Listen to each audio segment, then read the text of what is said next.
Hello, everyone, and welcome to another episode of Blood and Ink, a horror genre podcast.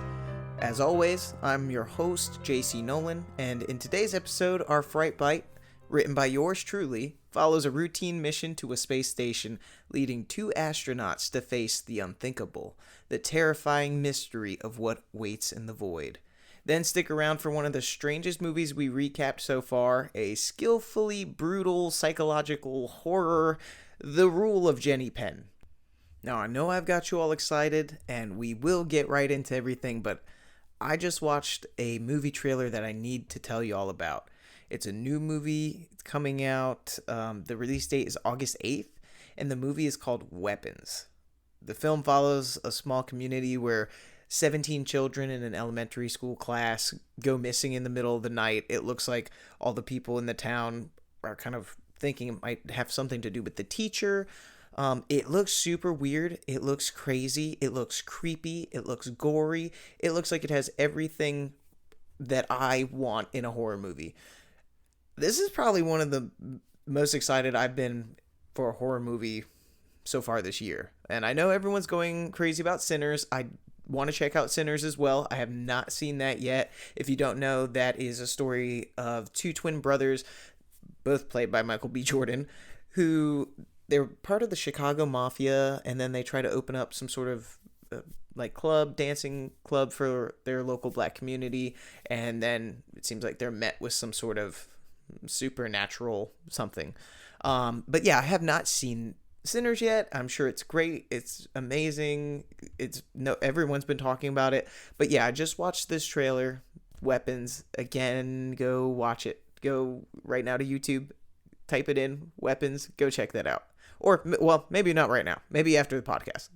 Oh, and another thing, very excited for. Amazon Prime has given the green light to a series adaptation of Stephen King's Carrie. And guess what? It will be directed by Mike Flanagan. If you don't know Mike Flanagan by name, you definitely know him by his work. He was the director of Haunting of Hill House, Midnight Mass, Bly Manor, and I really enjoy everything that Mike Flanagan has put out so far, except for, there was one that I didn't enjoy. I can't think of it off the top of my head. Okay, just looked it up. It's actually Midnight Club. That one, maybe I didn't give it a proper chance, but it just wasn't my favorite. And then the last one I watched from him was The Fall of Usher, and I really enjoyed that, but it was so dark that it did take me a while to get through. But anyway, regarding this new adaptation of Carrie, there has been a lot of discussion online wondering if Flanagan is going to stay true to the authentic Carrie vision or if he's going to follow in Hollywood's footsteps. So what exactly does that mean? Well, Carrie is actually one of my favorite Stephen King novels, and if you haven't read it, it's a short read and an absolute classic. But in the actual story of Carrie, she is overweight, she's acne prone, I believe her hair is a mess and dry, and so she's she's portrayed as a very unattractive character. Well, Hollywood doesn't usually do that, so of course Carrie was beautiful in the movie and in any other sort of adaptations that we've seen. So not sure why this is the discourse online, but it seems to be what a lot of people are wondering and discussing about what this new Carrie will look like. Now, I just hope this new Carrie is good, because I love Carrie, and so I don't want it to get messed up, but I don't believe Mike Flanagan will mess it up, because again, I like just about everything that man does. There's no current release date, but it's expected that this new Carrie will come out at the end of 2025, and it's going to have a total of 8 episodes. So between Weapons and the new Carrie, this year is really filling me up in my horror needs. So I'm excited for all that. And moving on, our Fright Bite today was written by me, myself, and I. This is my first time narrating one of my own short stories. I just wrote this one yesterday. Now, I know this podcast will come out, basically almost a week from now, but as of recording, I just wrote this yesterday. And so I hope you guys like it. Let me know what you think. Like I said, this is my first time doing one of my own stories, so I'm excited. Let's get into it.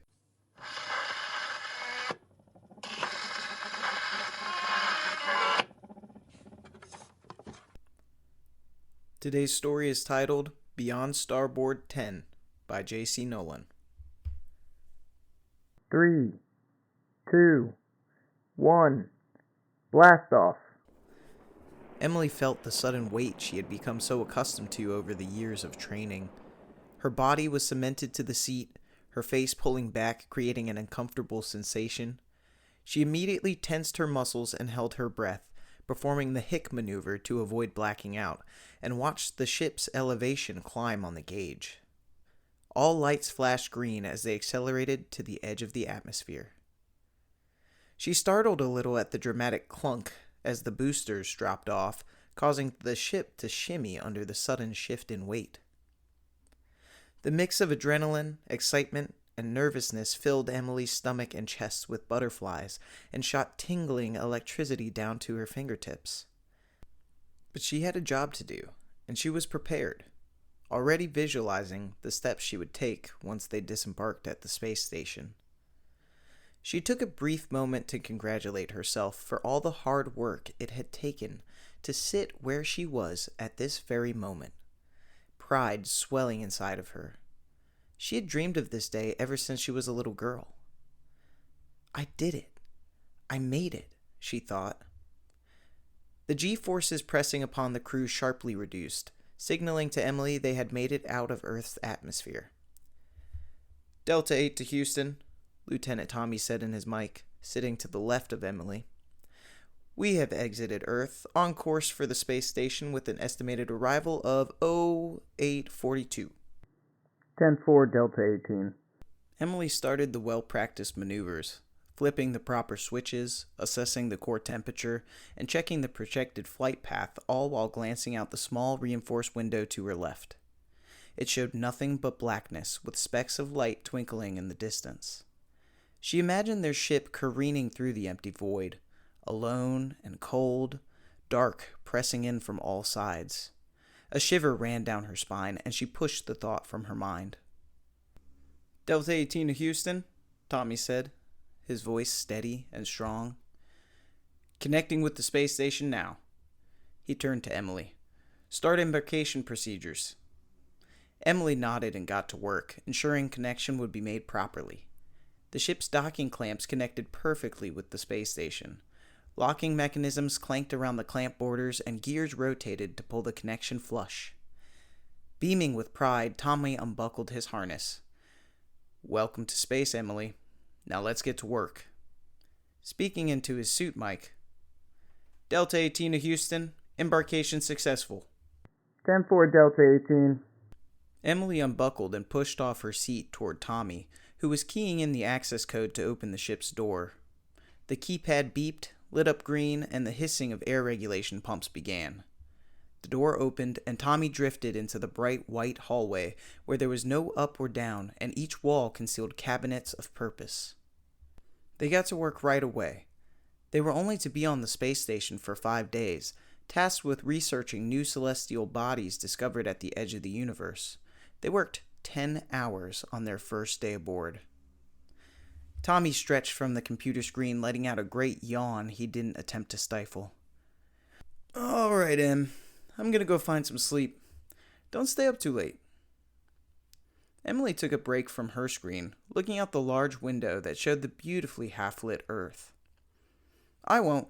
Just going to try to finish this coordinate map and...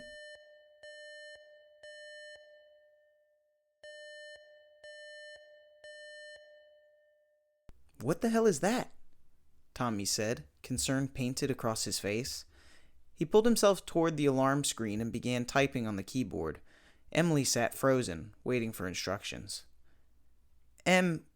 We must have a faulty sensor somewhere. Can you pull up the camera from Starboard 10? Sure thing, Lieutenant.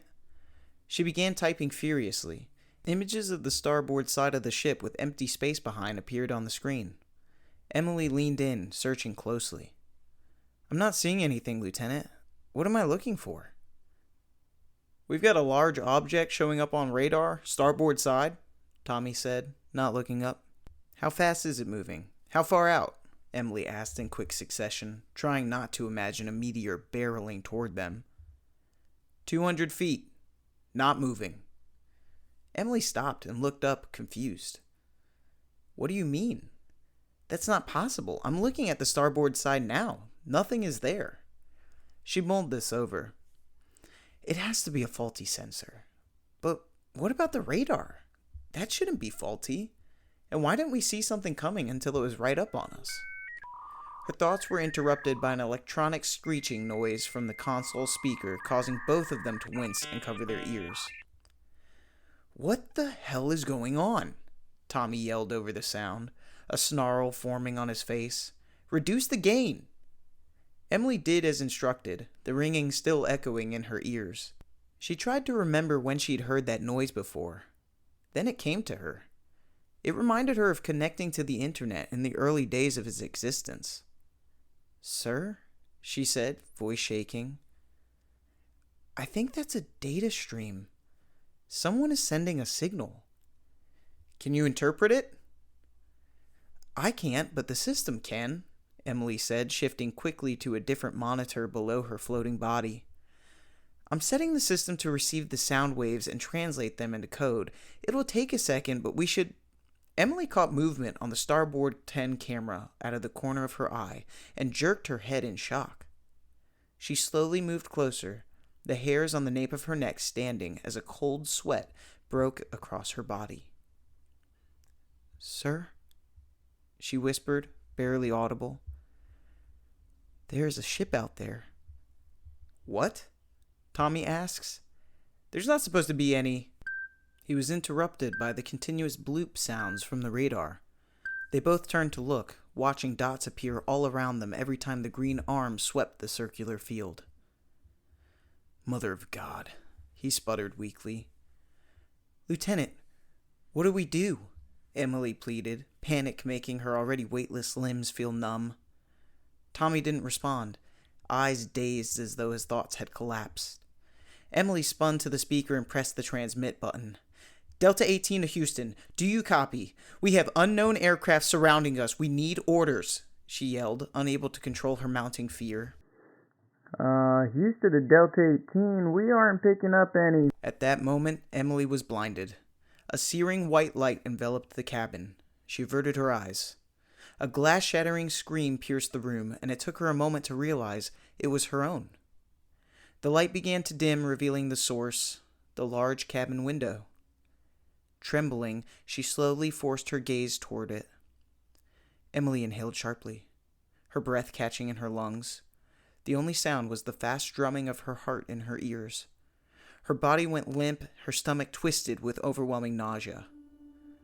Earth was crumbling, split apart into billions of tiny pieces floating in every direction of space. Time stopped for Emily, as her mind refused to accept the reality her vision provided. Silent tears lifted off her face and floated through the room. This is not real, she thought, squeezing her eyes shut. She didn't know how much time had passed before the screen beneath her started beeping. She turned to look at Tommy. His face was blank, eyes staring out but seeing nothing. She moved towards the screen. The data stream had been interpreted.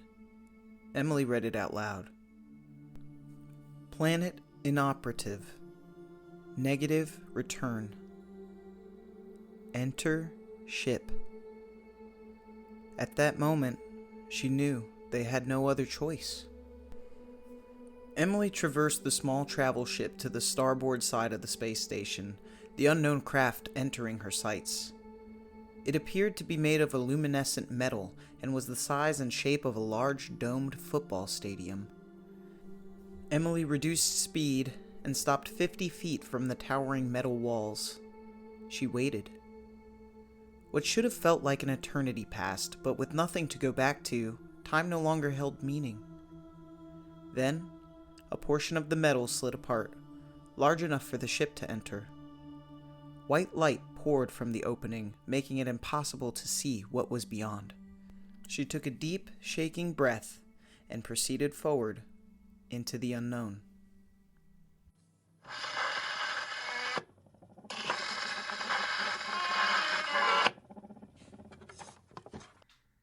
All right, that was my own short story written by me.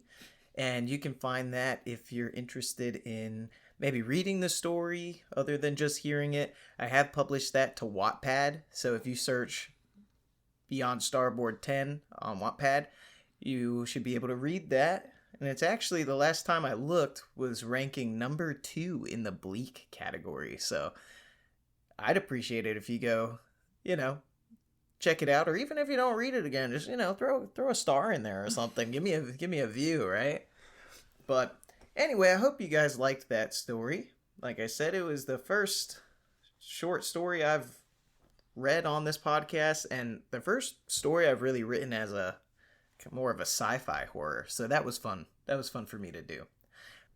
But moving on to our movie recap, I had so much fun last week recapping a movie with my wife. We recapped It Follows. And so Ashleigh is back. She's back. She's here again. Welcome back. And we are recording with a new mic, new room. We moved things around, so It's like we've got a new little office area happening. I hope the new microphone sounds good. We did a little bit of a test beforehand, but really it's kind of hard to tell before you if you have strong feelings, let my hubby know. I'm sure he'll make some magic happen. Yeah, so hopefully it still sounds good. But this week we watched The Rule of Jenny Penn. It's the weirdest shit.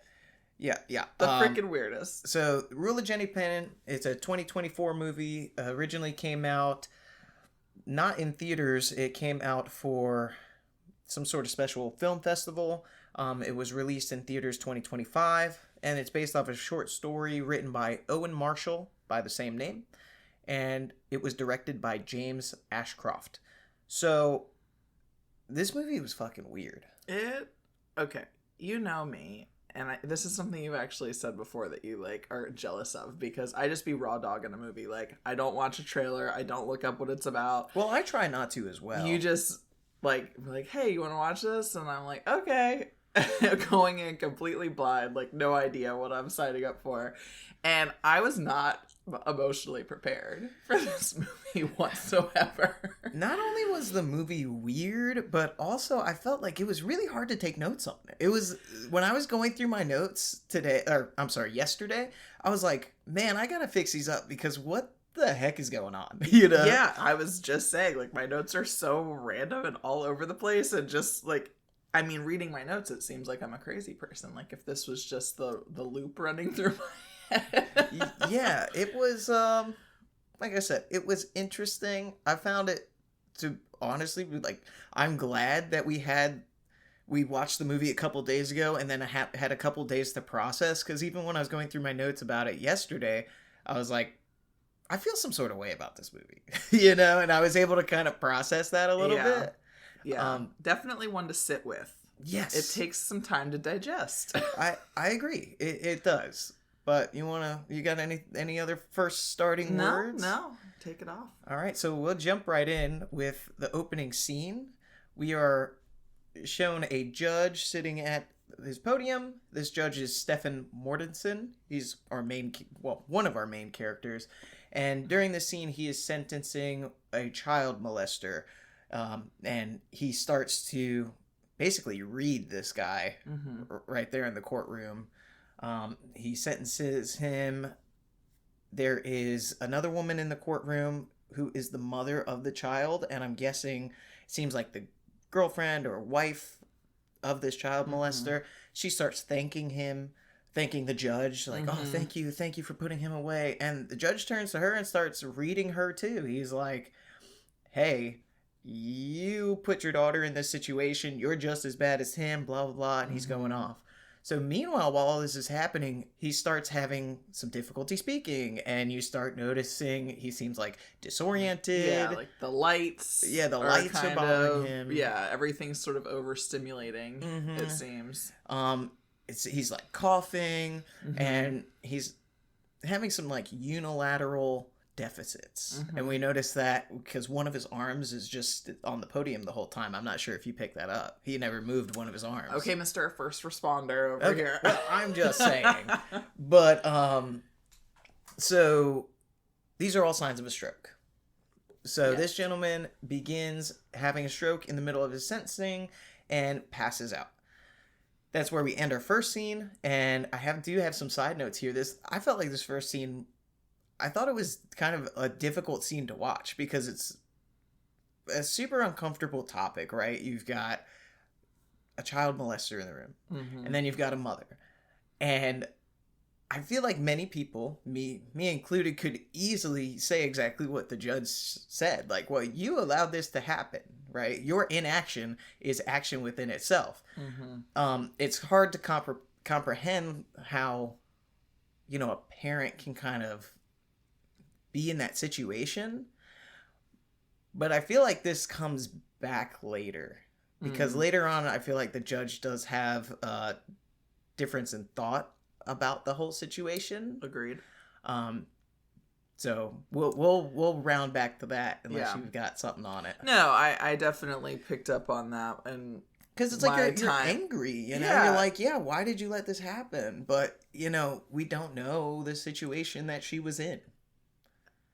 it again, like, very difficult topic all around, and definitely, like, throws the viewer just, like, right into the depths of, like, oh, this is some, like, heavy stuff going on, Yeah. And interestingly, while he's kind of, I guess, still sort of contemplating his thoughts before issuing the sentence, he smooshes an ant that's like crawling across his podium, and he's so quick to just end a life right there, but then is now also in the position of casting judgment, literally, Because what is an ant? An ant is nothing. Nobody cares about that. Exactly. So Yeah. I feel like all of these kind of An ideals. ant is vulnerable. Yeah. A child is vulnerable, and that definitely, vulnerability is a big theme throughout this one, I think. Absolutely. So because of the stroke, he winds up, Stefan winds up in a care facility with severe, what looks like to me, right-sided deficits, if I recall. His face is kind of drooping the whole time. He can't move one of his arms. His face droop in the movie was crazy. They did a great job with it. I don't know how they did that. I was like, does his face just naturally look like a chipmunk, like swollen? Like, I'm grabbing my face right now. I'm realizing nobody can actually see me other than you. But yeah, it's wild. It looks like he's got some kind of like inflammatory growth happening. Yeah, it looked crazy. I am curious to how they did that. I should have looked into it. But he does end up in a care facility with these deficits. We meet his roommate, who is Tony Garfield. He is a prior rugby player and is there due to what looks like some back and leg issues, most likely from rugby, maybe some nerve pain. And Stefan is frustrated to have a roommate off the bat. Stefan is kind of like snooty and pompous in the beginning of this, very like nose in the air kind of guy. Yes. He clearly holds himself in very high esteem. He was a judge. He was clearly like well respected, probably look up to, maybe placed himself on a bit of a pedestal. And obviously like well educated. Yes, well educated, I'm sure very affluent, and so this was not the facility that he was signing up for, but the only one with availability. Yes. And so they told him he was not going to have a roommate. Tony seems like a very happy guy. He's on the phone with his family when Stefan's in there, but Stefan's kind of annoyed. It's loud. He's like, I don't want to be around people. But again, Tony seems really nice. So then we go through some sequences just kind of showing the care facility at this point and showing, what life is like there for Stefan now. And it was like haunting in a way. My stomach just growled. I hope it didn't pick up on the microphone. It might have. Aggressive growling. But yeah, it was super bleak. It was so sad, and it reminded me like, yeah, Stefan is an older man, but he was a person with like a whole life who was not that long ago completely able, and now completely like unable. Yeah, stripped of so many like of his own faculties. Yeah, like he had dreams and aspirations, and I feel like so often, we forget that about like the geriatric population of like, no, that like that's literally us. Like think like we are gonna be geriatric one day, but I don't think like I'm gonna be that different. Yeah, hopefully. now he's nothing more than an old person that's put away, kind of forgotten. The way the staff talks and treats everybody in this facility is freaking horrible. So condescending. So condescending. They're spoken to like children the whole time. They don't listen to them at all. But at the same time, he's completely helpless, and so he needs them. You know, he has no independence. And especially with a stroke, you know, because there are some people in the facility. There's a woman that has dementia. There's people that are forgetful, you know, and obviously they need a little bit more assistance. But when you have somebody that has a stroke, oftentimes their mental capacities are totally normal. They just physically can't get that stuff out, whether that be through, some sort of deficit, some physical deficit where they can't move their body, or even a communication deficit where, you know, they're very mumbly, or sometimes they're completely aphasic, meaning that they can't speak at all. Right. But it doesn't mean that they're not. The wheels are still turning. Like everything's still working up how there. How frustrating that must be. I know. I agree. So we're given this sequence of him just being sad that he has to be here, and you know, it's pretty awful. Well, and you're seeing like, yes, all of these patients kind of being tended to or not tended to and just kind of ignored, but he's clearly very overstimulated in this environment, similar to the opening scene when he is first having the stroke, and he seems to still be kind of battling whether it's maybe some kind of after shock of the stroke, like the brain. He's definitely just on high alert and very sensitive to everything happening around him, which again, I feel like you said, like visual sensitivities super common after having a stroke, especially with like lights and things like that. On his first day, Stefan, he's kind of wheeling around. He wheels himself outside, and this was kind of completely random, but also just freaky. Like, he starts talking to another gentleman there, kind of saying like, well, I'm gonna get out soon as I, you know, start feeling better. And the other gentleman's like, sure, you know, wow, everyone says that, blah, blah, blah. Yeah. And this other guy's like drinking and smoking, and he ends up just completely lighting himself on fire. Yes. And Stefan is there, you know, he's trying to walk, so I think at that point he's standing with a cane. And he can't do anything. Like, he just starts screaming for help because he can't move fast enough to even help this guy, you know? So that was his first day, and I think that's a pretty intense first day. Absolutely. And I mean, it's intense to watch because, you know, they're outside. There's no staff. Nope. It's just the two of them. And, you know, Stefan is wanting to help, but unable to. And, you know, I think this is like, you know, he has been, I think in his own way, like as a judge, like kind of help, you know, he's been like a helper in a sense, or, you know, he's like, of course, there for justice, but like in that moment, like there is absolutely nothing he can do. He's entirely powerless. And I think it's a big wake up call for him. Yeah, I agree. So we move forward and we get our first look at Dave Creeley. So Dave Creeley is kind of this older gentleman, also, you know, a patient at the facility. He seems like he's kind of just got a nut loose somewhere up there, a bolt loose somewhere in his brain. But we see our first look at Dave Creeley, I believe, when Stefan is using the bathroom on the edge of his bed. So he's got, it's like a little urinal. Yeah. So like he's got a jug. He's got a little urinal jug. He's trying to use the restroom, and he looks up and sees that he is being watched through a crack in the door. I don't know if at that moment he knows that it's Dave Creeley, but they've kind of seen each other around. Dave Creeley walks around, again, very mentally unstable, and has a doll that he holds on his hand, almost like a puppet. This doll is... It's a dementia doll. It's a dementia doll, yes. So it's supposed to help make people with dementia feel like they're caring for something. It's supposed to help kind of stimulate their brain to remember things, stuff like that. It's a tool. But yeah, it's dirty, it's raggedy. He's like, it's got like a hollow head. Yeah, he's taking its eyes out, you know. No eyes. I think the whole back of the head is off, and so you're constantly seeing like light that's being like cast through the skull, so the eyes look like they're glowing. Yeah. So yeah, super creepy, super weird that he is watching other people pee. That is our first look at Dave Creeley. I put in my notes, I think, so this movie is so jumpy. I feel like it jumped all over the place, so I kind of tried to consolidate in a way and kind of put things together. But there was a scene where entertainment was gotten for the facility, and it's this guy playing a guitar, right? Mm-hmm.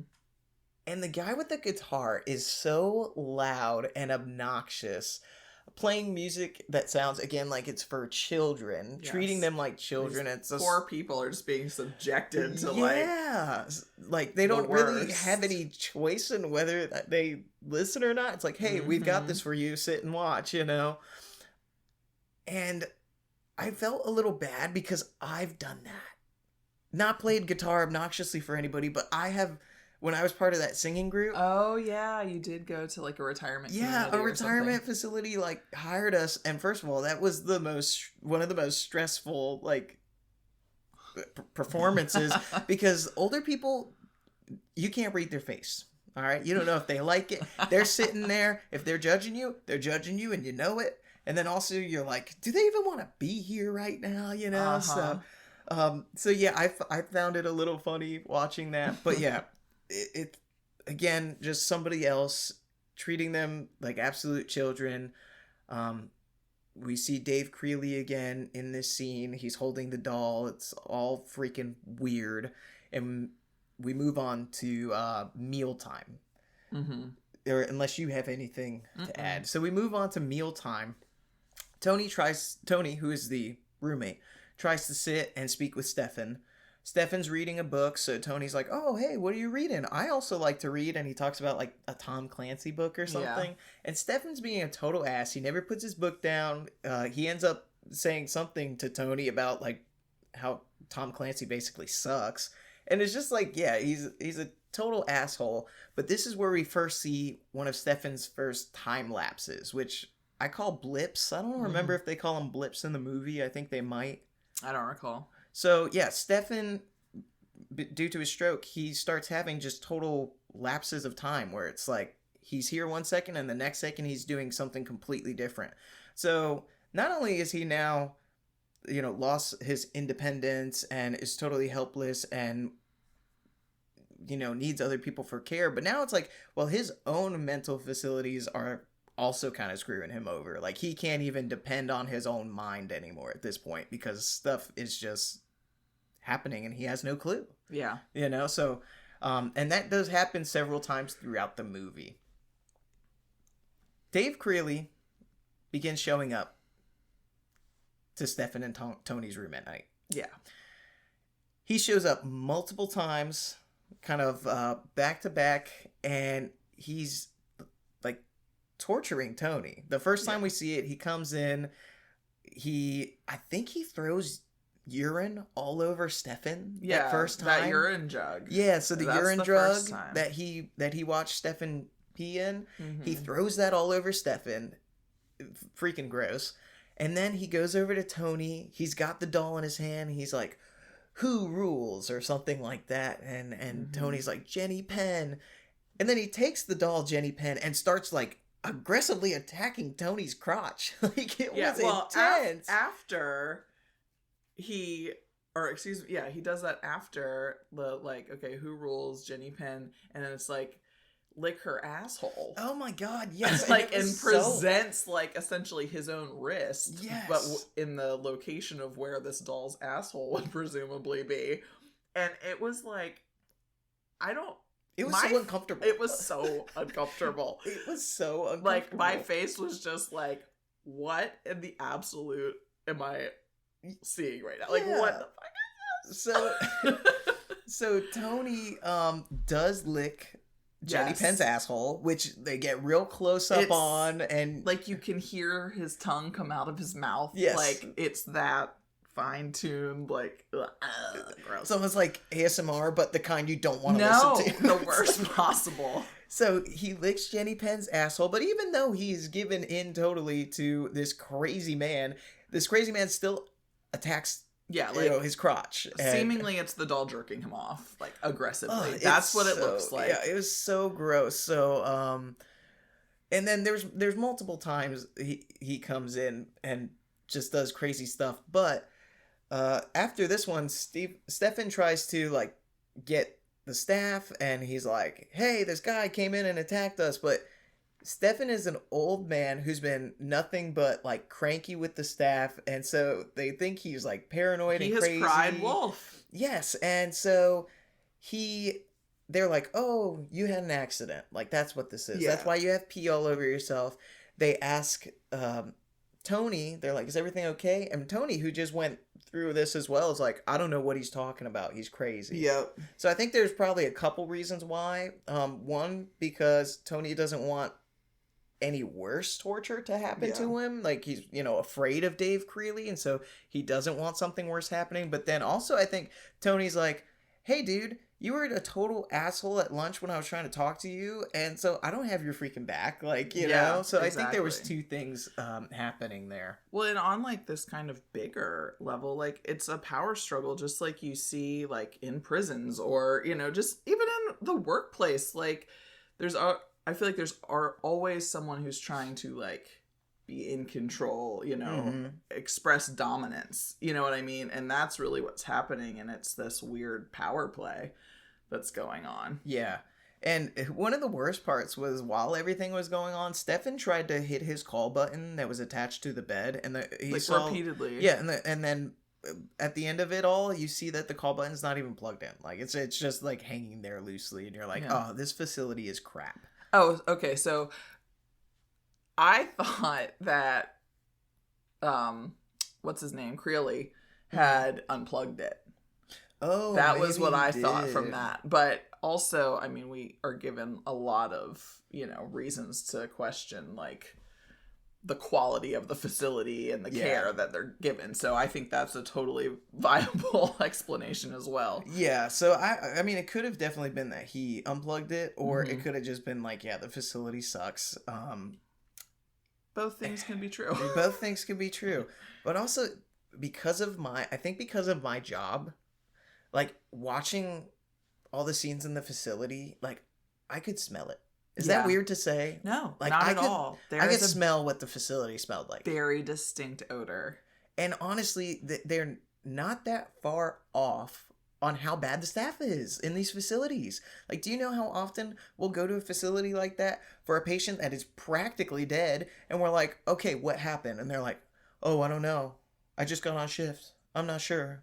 Yeah, it's like, well, where's your turnover report? I'm like, so what's their medical history? Are there rounding sheets? What's going on? What's their medical history? I don't know. I'm not sure. They just got to this floor. I'm like, and you don't know their medical history?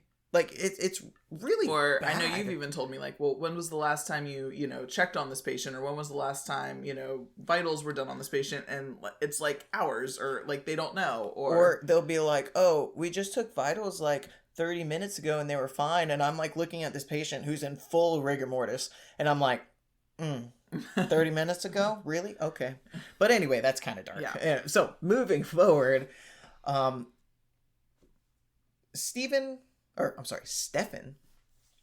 watches Tony one day while they're eating lunch, and he sees Tony going off somewhere, and he decides to follow Tony, and he finds Tony hiding in a linen closet somewhere downstairs.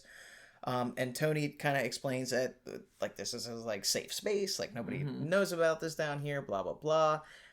And Stefan asks Tony, "Hey, let's file a complaint together. Let's go. If we go together, we'll be listened to." But Tony refuses.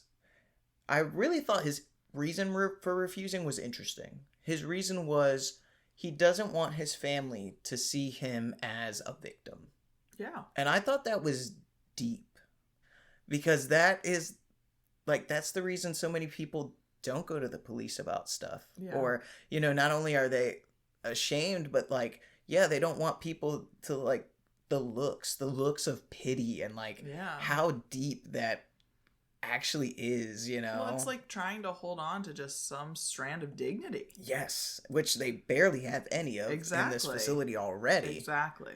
So I thought that was really sad. But Stefan complains to the staff.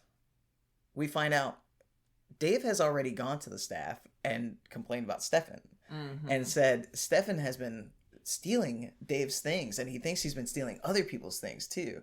Now, before this, we did get a little scene where we saw Dave going into all these people's rooms and touching stuff and taking lingerie, taking dentures, like weird stuff. There's that sweet old lady who thinks it's always Christmas time, and bless her heart, I hope I'm her if I'm ever in that position, because I love Christmas.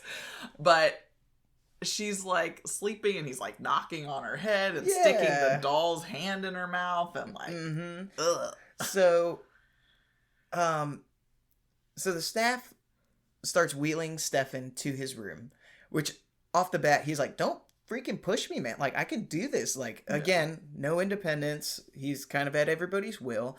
And in his room, they do find stolen belongings left by Dave Creeley the night before when he was attacking them. So I don't know, he doesn't really like get in trouble for that, but again, this is all leading the staff to believe like, look, this is a paranoid guy, this is a guy with issues, just like, you know, because older people, they do start to have he's manufacturing this like alternate reality, and they can start to have some mental issues where like these are things that you see in like demented geriatric patients, you know, where it's like, oh, they're stealing things, oh, they're doing this, they're doing that, they're difficult patients. So this is all really setting Stefan up to be viewed as a difficult patient.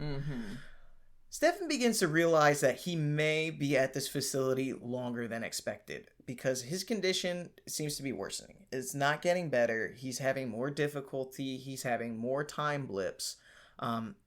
We come to a bath scene that reminds you just of the complete loss of autonomy that he has. And I felt like it was so stark in this moment because, again, you have a full-grown man who just a little while ago was living on his own, doing everything on his own with no issues. And now he's naked being bathed by, you know, a 25-year-old. Like, that's super uncomfortable. In this scene, and you can tell me what you think, but I'm just going to say what happened step for step here. The facility caretaker who is bathing him walks away. He says, yeah, you can go for a second. Like, I'll be okay.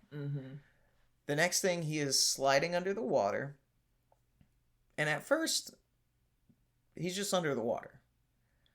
But then we see his arm and leg try to grasp the side, and he's struggling to pull himself up. He can't pull himself up. The scene goes on for a long time. Like, uncomfortable length where you're like, oh my God, like, he's going to die. He's dead. Last second, the facility member comes back. She's able to pull him up, and he's coughing, sputtering, and she's like, oh my God, blah, blah, blah. So, my question to you is, was it an accident?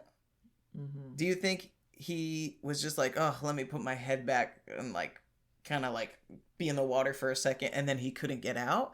Or was he trying to, like, end it, and then last second was like, oh, I don't want to do that? You know? I was unsure.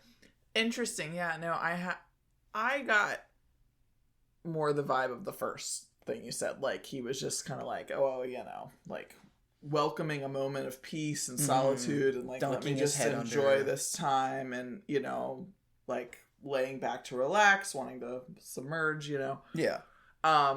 But now that you say that, I mean, maybe. Because that was, like, right after he was kind of recognizing that he was getting worse, I feel like, you know? So, I don't know.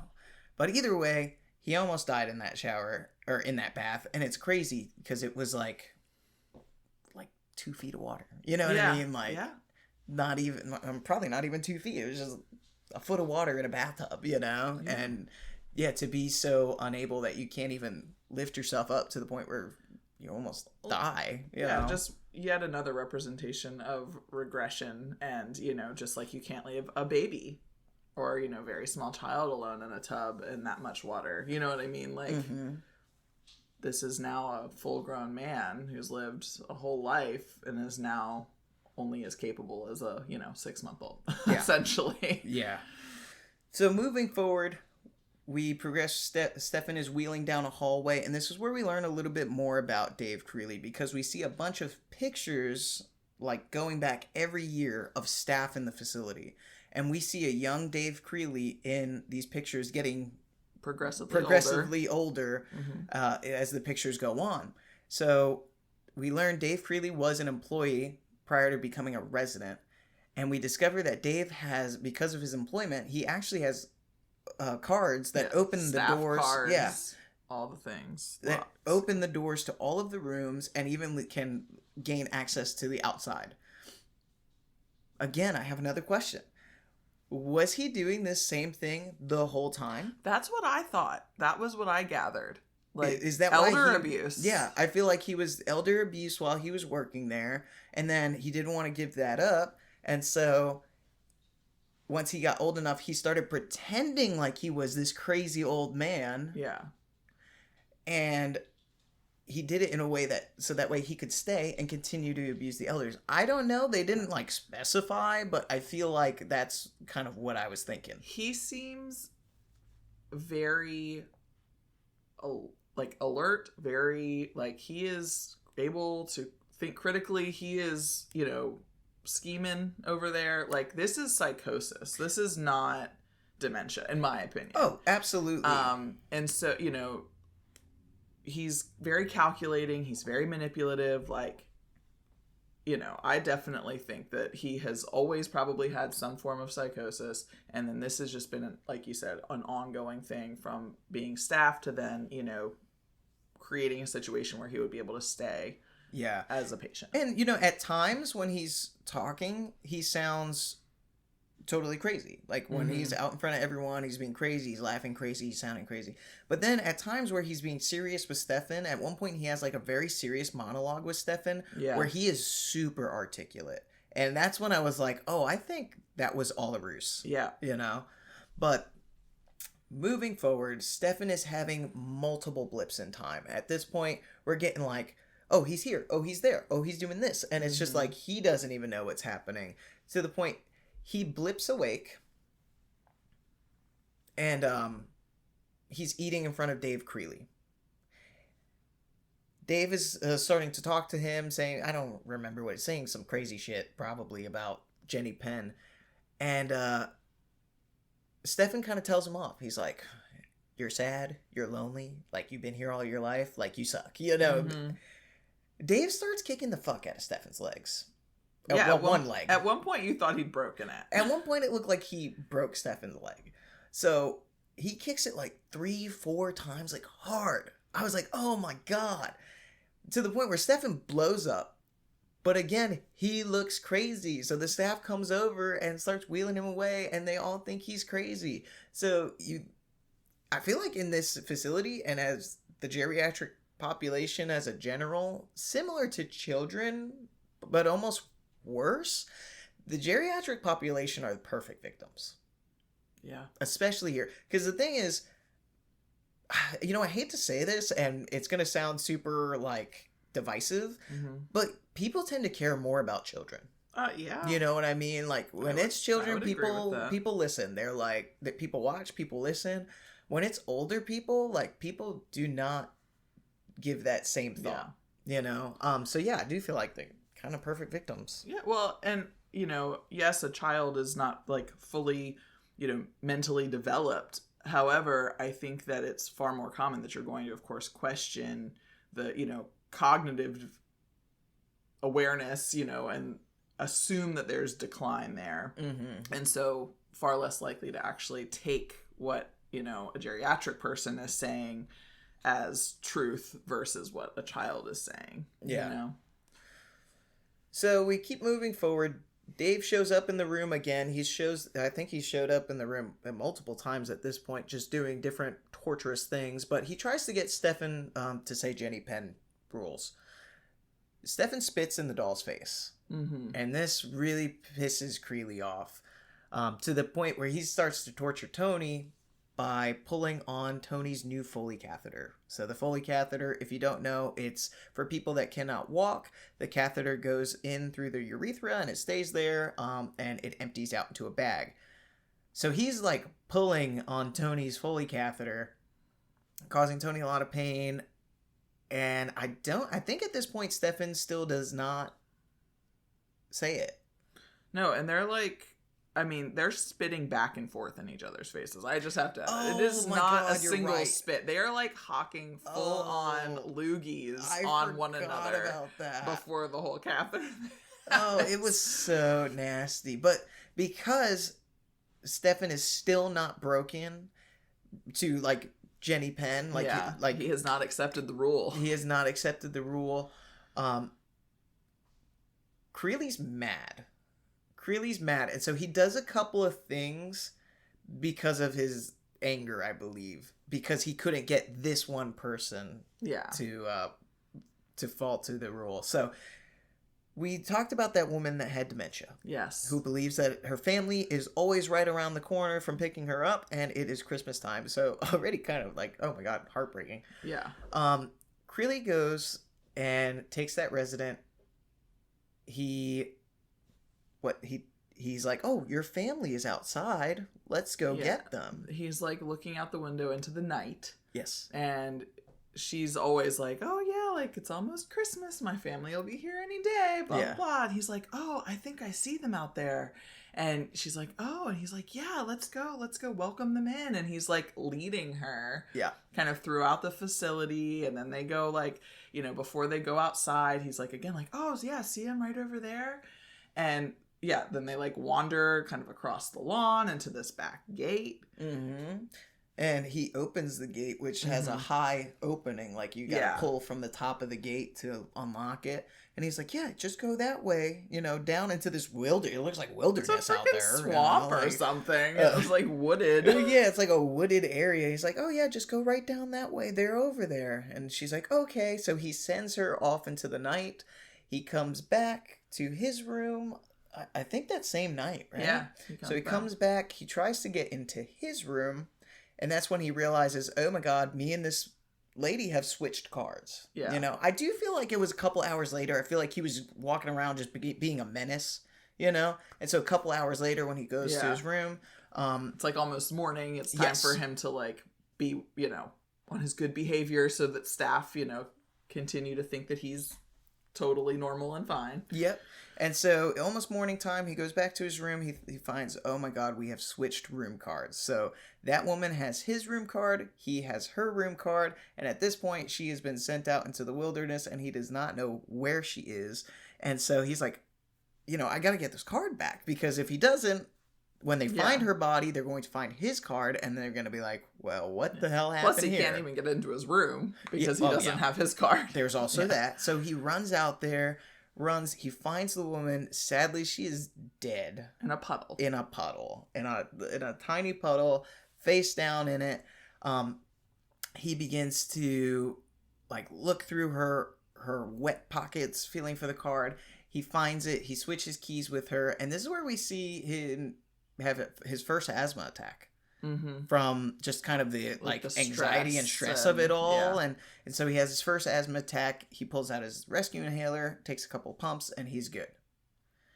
So that's like the first time he kills somebody. He also kills somebody else. So I thought that the other kill was before her. Oh, maybe.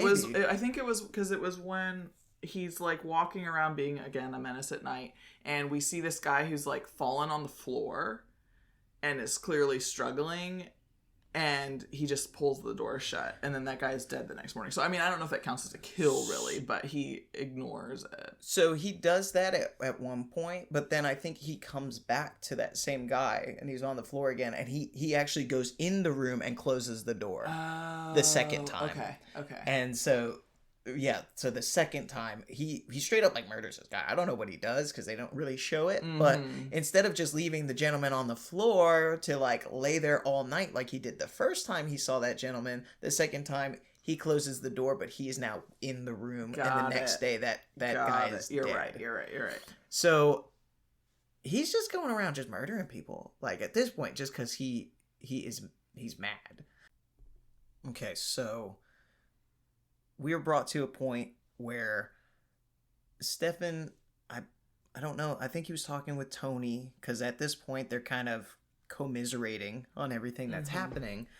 And Stefan shows that he now has a new moment of understanding for the mother that's in court. he kind of talks about how she was stuck in a system where even when she tried to get help, who knows if people were there to actually help, or maybe nobody listened. She had nowhere to go, no way of getting out.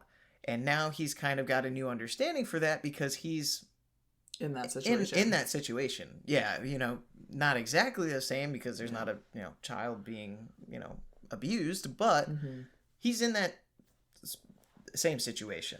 Well, and it's interesting because in this moment, or, these kind of moments of clarity and him kind of recognizing, his own assumptions from the past, it comes after he does realize, like, just how far Creeley will go. And he's watching this, like, kind of like Animal Planet-esque type show where it's, like probably the Serengeti, and there's lions and hyenas and there's killing, and he's kind of having this, episode of sorts, but you can tell that it is also like really translating to something significant in his mind where, like there are these cycles that we're in, and it's like this very animalistic nature at times, and just the pecking order. I don't know. It was kind of a cool scene. And then that leads us to this conversation he's having with Tony. Yes.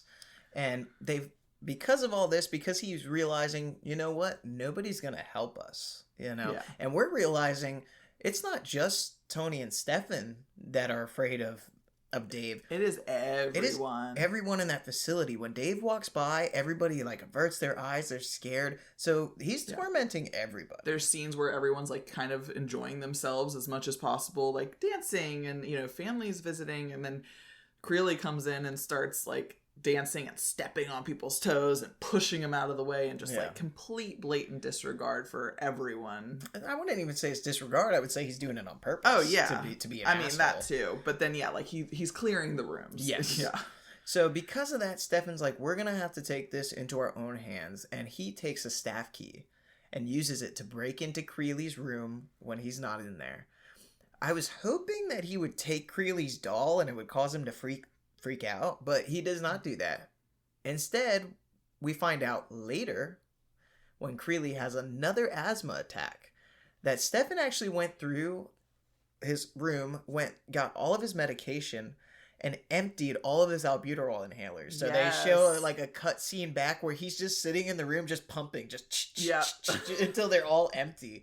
And so we're like, yes, here he goes. Like Creeley, he crawls back to his room to get another inhaler. They're all freaking empty. I was like holding my breath during that scene because as much as you hate this guy, you're also like, you can imagine just the desperation of like, like not being able to get a breath, And you know what? Usually in movies where like something bad happens to like the bad person in the movie, like I still tend to see like good in people where I'm like, oh, that's too far, that's too torturous, like that's such an awful way to go.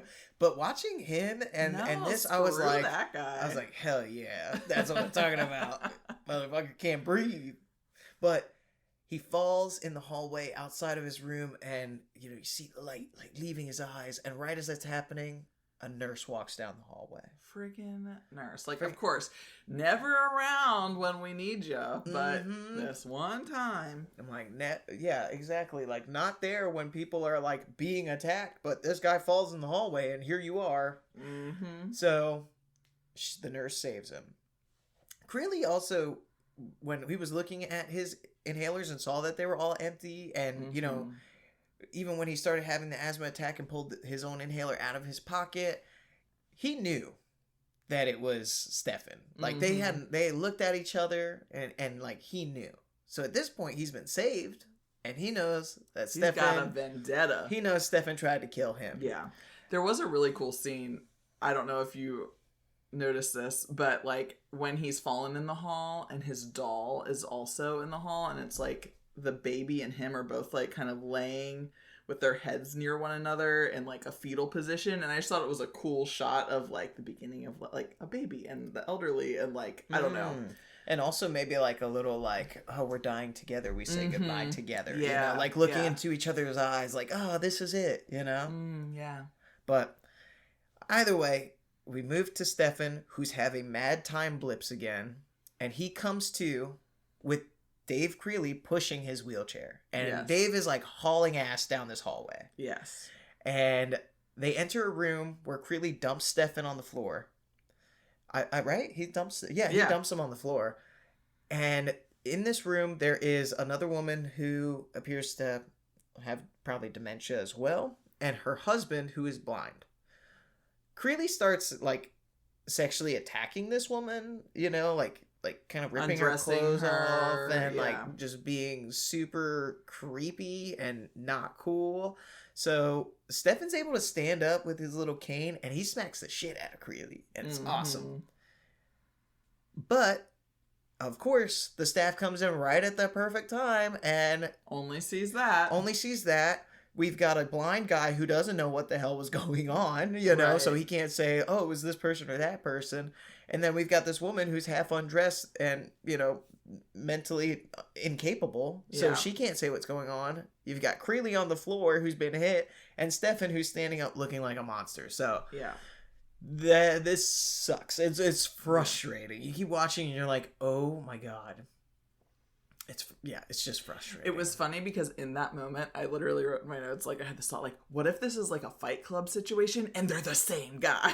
Oh my God, that would have been a cool twist. Wouldn't that have been a cool twist? Yeah, that would have been crazy. Yeah, that's not what happened. But so now, because of his action, Stefan is placed in a room by himself. Yes. But it's funny because now Stefan does not want to be placed in a room by himself. Absolutely not. Not even so much, I think, because he's worried about him, but he's also worried about Tony at this point. Yeah. So things have really changed for him, and he's really grown as a character. I wish it didn't have to be something so awful for him to grow, but, you know, people grow in hard situations.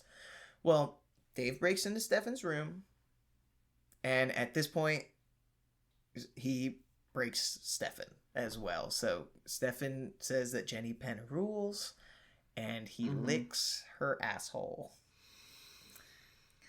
I know. I hate it. I hate it so much. It's so gross. Upsetting. Like if you guys haven't watched this movie, you should have, because, you know, we're at this point giving everything away. You were given ample time. You were given a week. But if anything, just look up a scene. Just look up a scene on YouTube of them licking Jenny Penn's asshole. It's just so gross. It is the most, like, cringy, unsettling, just ugh. So at this point too, we see a manifestation of Jenny Penn as this huge doll behind Dave Creeley. So, like, she's obviously on his hand, right? But yeah, we see, like, all of a sudden this huge doll growing behind him, and I wondered about this. And, like, does this represent, like, how big this doll is in Dave's mind, or the amount of power that the doll holds over Dave?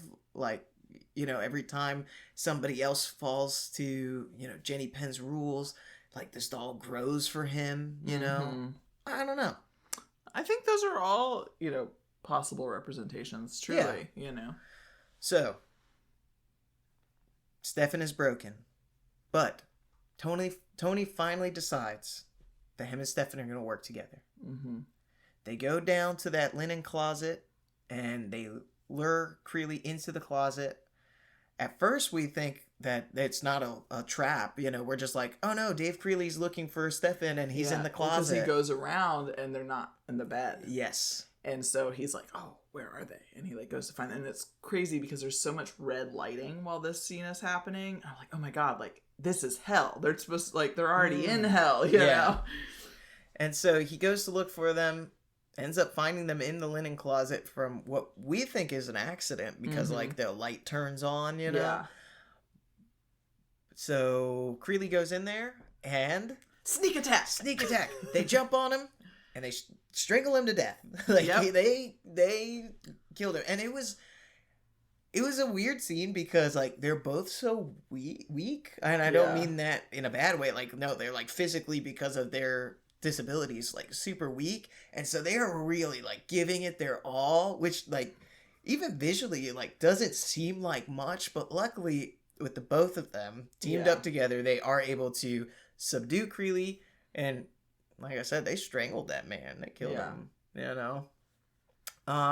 After that, Stefan, who was declining during all this time, getting weaker, not being able to speak, having more time bleeps, he starts doing better, probably because he's not mentally stressed as much, you know. You see everybody in the facility seeming like happier as you know the days progress. Seems like everyone's making friends, they're all talking to each other, and Tony and Stefan burn Jenny Penn in the fire pit. Yes. That leads to the end of the movie. Okay. What are do you have any thoughts on this? I mean, do you have any I have a lot of thoughts, and a lot of them I want to push away because I just, like, it was very uncomfortable to watch a lot of the parts, but I think that is, you know, an important factor of, like, horror genres, and this was just such a different kind of horror movie. You know what I mean? Like, first of all, just it being in, like, a nursing home, like, that's not something you really see. Like, so it was just such a different kind of plot. But then, yeah, it's just, you know, I think we all have our own fears around aging, you know, and like fears around our health and our mental faculties, and just, you know, so it really strikes some of those, like, vulnerable chords within yourself, you know. And then, of course, there's just the stuff that, is like super yucky that's happening, and you feel sorry for these people because they are so vulnerable themselves. And it was a lot.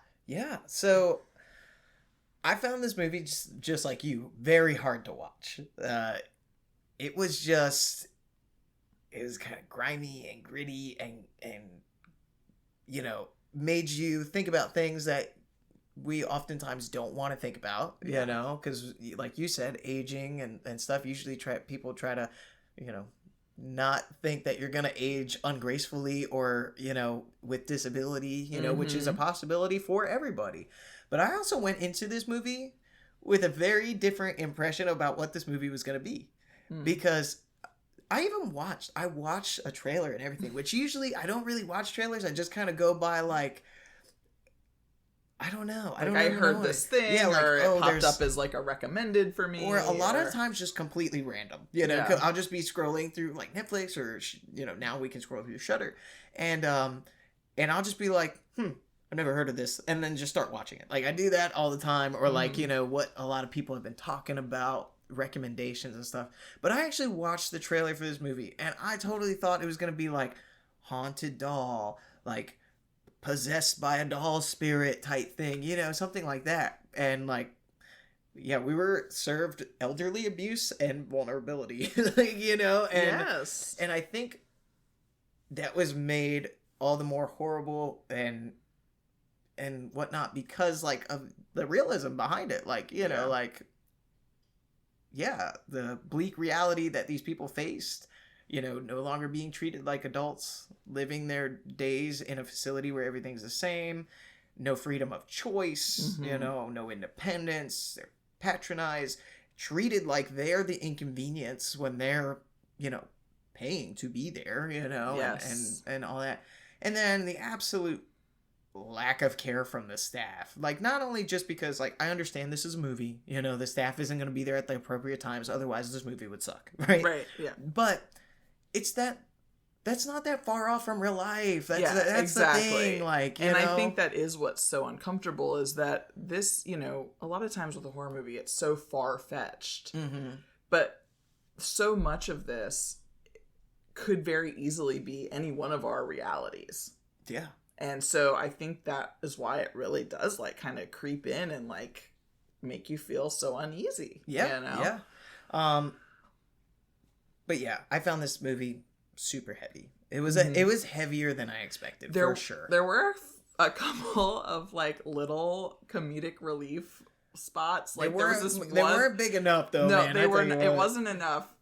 But like, there was this one woman who was always, like, up against the glass, like, just randomly throughout the movie, she would just be, like, literally, like, her whole body, like, pressed, like, cheek up against the glass, just peering outside, and you would notice her in the background, just like, what is this lady doing? Yeah, no, that was funny. But, and then, like, I don't know, there were some really cool, like, I really appreciated, like, Tony's moment of like taking his power back. Yeah, when he did when that he did little his, like it was like an Aboriginal chant, yeah, I think, of sorts, like a warrior chant. Yes, where he was basically saying to Greeley, like, Yeah. "Oh, I'm taking you on now. You Yeah, know, I'm and with Stephen now. Stefan, sorry." Similar to like how he and Stefan, use like the last dredges of strength they have to take Greeley out. Like he's using his last like bit of strength to do that warrior chant. Can't even finish it, but it's so like I have chills right now talking about it because it's such a powerful and like palpable thing. And like what an amazing moment to just like I'm taking my power back, and we can all do that at any point in our lives. And I think that while obviously like you can't like victim blame, you also as like a victim of circumstance have the power to like not let that define you and still like rise above and be like, no, like fuck you guys, like So acting performance, how do you feel like acting was in this movie? I thought the acting was really good. Oh my god, it was so good. Everybody in the movie was great. Everybody. Even the side characters. Yes. They were all fantastic. It was so good. And it was funny at first because Creeley is played by, what is his name? The same guy John Lithgow. Yes, thank you. Who's like, my first memory of him is from Third Rock from the Sun, which was like this, comedy sitcom. Yeah. And so I was like, oh, like, how is it gonna be for me? Because like that just is ingrained in my brain. I know he's done a lot of other amazing work. His performance was crazy. So believable. So believable. Like I think if I saw him in person, I'd be like, because I'd legit, be like, okay, I'll lick your hand, dude. Like, don't come after me. So I thought the acting's so good. John Lithgow did such an awesome job, but everybody did such an awesome job. We had 2 kills in this movie, 3 if you count Dave Creeley. Mm-hmm. My opinion, the worst was the elderly dementia woman. Oh, so sad. Christmas. So sad. Oh my god, that was rough. I felt like because of the duality of the scene, right? Okay, you've got a stark death right here, and then in high contrast, you have Creeley right next to that person, just like happy as can be, like that he found his card. Like just that stark difference in happiness and death within the same, I'm like, that's not supposed to be pictured in the same scene. You know what I mean? Simultaneously, you've got the color play of like the woman who's deceased is like blending in and totally camouflaged by dirt and mud and brown, and like then you've got the contrast of this bright green grass that's like kind of growing all around, and this like life and death, happy and sad, and it's just it's a lot of like juxtaposition. I thought that was intense. So and then the other kill, you didn't really see it. Dave Creeley's kill was, it was a little anticlimactic in a way, but I think it was like in a way. I think that was important because it's like, no, this is just a freaking guy. Everyone has built this guy up so much. And you see that a lot with like serial killers that haven't been found. Like they seem like this huge, big monster until you break it down to like, no, they're just a person, and they can get it just like everybody else. You know what I mean? It's also really important to note that like this is a judge who was killing a little ant in the beginning of the movie and now is killing a whole ass person. And it is justified to him. And how quickly he was, and was kind of circling back to, pass judgment on someone else and their circumstances, and how could you? But now here he is in his own situation where he's already been coming to terms with, how people find themselves in these situations, and how challenging it is or seemingly impossible to get out of the situations when you are already vulnerable. Yeah. And so, like it's a pretty big, like, other side of the coin. You know? Yeah, for sure. So, your final rating on this movie out of 5 stars? Ugh, I hate this part. Why? No, I'm not. Because I feel like I rate them each against themselves and not against other things. So it's like, I feel like my ratings mean nothing. No, that's not true. But I can see how you're like, how it could be like, oh, well, I gave this movie 5 stars. Now I have to give this movie, I can't, but no, I would just say, just rate it. I gave the last movie like 4.6. What a weird rating. I know. Not 4.5, this is 4.6. This is the Olympics. Is that a rating? No, I don't know. Okay. But they have random ones, and they're not rounded. Okay. 4.85. Oh, okay. So very high up there for you. Yeah. Well, I gave this movie 3.5. Oh, you hated it. No. What did you give the last one? So It Follows, I had given, I think, 4. I think you did. So this is lower. The acting was so much better. It was. So the 3.5 out of 5 stars is based solely off my preference. I know that this is probably a solid movie, although the reviews online very mixed again. The reviews online, like a lot of people, most of the like major critics actually talk shit about this movie. They said this was not a good movie. They like parts of it, but they think that it's very disjointed. They don't feel like the transition, which it did feel disjointed. That's why it was so hard taking notes on it. But I think I that was for a reason, because he's a stroke patient, so he has holes in his reality. Yeah. So I gave this 3.5 out of 5 stars. Again, this is based off of just my preference, because I did find this movie a little too heavy. Okay, I'm more of a like fun, light horror, even when it's like a murdering horror, or I don't know. I like psychological thrillers, but this was like so bleak. Mm-hmm. This was so real that like after the movie I felt like shit. I was like, I feel a little depressed. You know what I mean? Yeah, no, I mean that's super valid. Which makes for, I mean, I know it was good, and that makes for a great movie. You want movies to make you feel things and stuff, right? Yeah. But this one affected me in a way that I didn't want to be affected. You know what I mean? Mm-hmm. So, I also thought they like made certain scenes like a little too obnoxious. Like they went like overboard in my opinion on some scenes. I could see some room to kind of like clean it up a little bit. Like, and then when it came to Dave Creely's backstory, I felt like they dropped the ball a little bit there. I wanted more. I feel like we were able to piece it together kind of just by what they showed us here and there, but it didn't feel very smooth. It felt super smushed together. And so I just felt like they could have done a better job with his backstory and like presenting that to us. Not even that it had to be a different backstory, but I felt like the presentation could have been a little weird. A little bit. They brought up at one point, I think, a picture from like 1972. Remember, it was in his room. It was like the only picture he had. Yeah. And that was of like the only day off he took because he was sick. Do you remember that? Yeah, it was when... and they never explained it. They just didn't explain. Stefan was going through his room. Yeah. So they didn't explain, like, I don't know. I just feel like they would have given that a little bit easier, you know? But other than that, I mean, it was I would say 3.5 stars is a good movie. You know?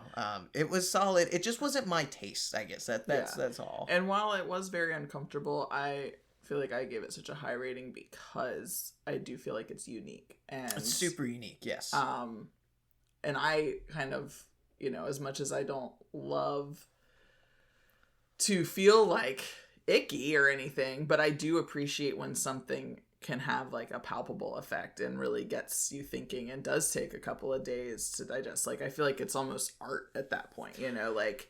Which I don't understand why I don't feel the same way, because I also like movies like that, like psychological movies that leave you like, whoa, like, and you think about them for a while. But this one just hit me different. I don't know what it was, That's all right. Yeah.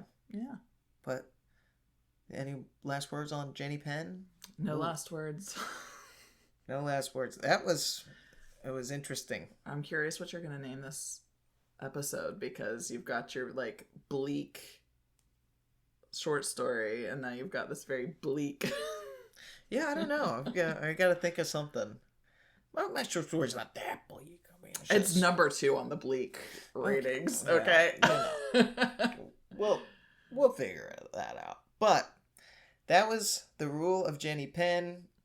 Again, if you haven't seen it, sorry that you listened to this whole thing. We kind of just ruined it all for you, but I hope you did see it. And even if you listen to this, go watch it, because again, it was hard writing those notes. It was all over the place. You gotta feel this movie for yourself. You gotta see it. You gotta understand it. Be a part of it. Maybe don't be a part. Oh, I remembered I was gonna say this, and I don't know if it's really that important, so you can cut it if you want. But he thinks he's improving, like when he's doing the clocks, but he's really not improving. This is true. Because then all of a sudden you see it from the doctor's side. And that made me feel so uncomfortable. But I think he, like at a point he does recognize though that because he says, he's like, that's going to be longer than I thought. You know? So. I didn't like that. But thank you again for being a part of the show. I don't know. You might just have to be on the show all the time. I just like talking to you about movies because I love you. I love you too. And I also love talking about movies with you. But I'm excited because, of course, by the time by the time this episode comes out, we'll have watched a movie with a friend. And so you'll have some other guest appearances happening soon. And that's going to be fun to get other people's takes because I just always enjoy like how everybody can, watch the same thing and have a very, different experience or takeaway. So. And now with our new microphone that has an omnidirectional setting, we can all sit around and talk about it. But all right, well, thank you again for being on the show. Thanks for having me. We might see you next week. Who knows? I don't know. What I might make a cameo appearance. All right. I might grace you with my presence. All right. Well, let's say goodbye to the guests. You need like one of those little signing off phrases. I know. I don't have one yet. Hey, guests, if you can think of a good sign off phrase for when we're done with our movie recap, just send that over to bloodinkpodcast@gmail.com along with your movie recommendations or your short stories that you want read out loud on the show. In addition to that, you can go ahead and follow us on Instagram at bloodinkpodcast.com. If you want to read my short story on Wattpad, you can look it up there. It's Beyond Starboard 10. And I think I hit everything. You've also got your short story that is on Amazon, Sleepover from Hell. Sleepover from Hell. That's only 99 cents or for free if you have Amazon's Kindle Unlimited. You can read that for free. And last but not least, please, it helps the show so much, and again, it just fills me with good feelings. Go ahead, like, subscribe, comment, interact, follow, all of those things. All those things that you can do to a podcast. Review. Subscribe. Did I already say that one? No, but you're on YouTube. Did you talk about YouTube? Well, yeah, I think I've talked about that before. Okay. There's no video on YouTube, so it's just the same thing. Basically, wherever you are, you can find him. Yeah. So find me and tell me that you found me. All right. Goodbye. I don't know. Have a horrific day. Oh, I didn't like that one.